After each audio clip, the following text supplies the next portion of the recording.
Mobile ফোনকে কেন্দ্র করে স্বামী স্ত্রীর মধ্যে বচসা, আত্মঘাতী স্বামী। এই ঘটনাকে কেন্দ্র করে চাঞ্চল্য ছড়িয়েছে ধুলিয়াগঞ্জ এলাকায়। স্থানীয় সূত্রে জানা যায়, গতকাল বিকেলে ভাগ্য সিংহ তার মোবাইল ফোন খারাপ হওয়ার কারণে তার স্ত্রীর মোবাইল ফোন চাইলে তার স্ত্রী মোবাইল ফোন দিতে অস্বীকার করে। এই নিয়ে দুজনের মধ্যে বচসা শুরু হয়। এদিকে তার স্ত্রী স্থানীয় নেতাদের কাছে এই ঘটনা নিয়ে নালিশ জানায়। এই ঘটনা জানতে পেরে রাগে এবং অভিমানে ভাগ্য সিংহ বাড়ি ছেড়ে বেরিয়ে যান। তারপর থেকে তাকে বাড়িতে ফিরতে দেখা যায়নি। অনেক রাত পর্যন্ত বাড়িতে না ফেরায় পরিবারের লোকজন বিভিন্ন জায়গায় খোঁজ খবর নিতে শুরু করেন, কিন্তু তার কোনো খোঁজ খবর পাওয়া যায়নি।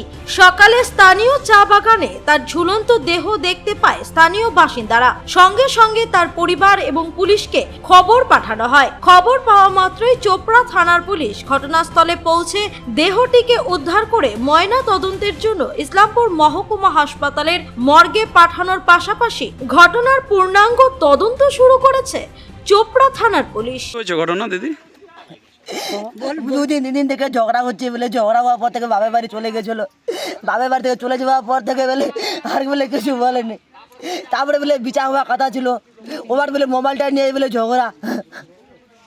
ও বলে মোবাইলটা দিচ্ছে না, এ মোবাইল চাচ্ছে, ও দিচ্ছে না। কে দিচ্ছে না? আমার আগে ভাইয়ের বউটা। আচ্ছা, তারপর ওই নিয়ে বলে দুই একটা মারছিল আমার ভাই, মারাটারে বলে চলে গেছে বলে ভাই ওর বাপের বাড়ি।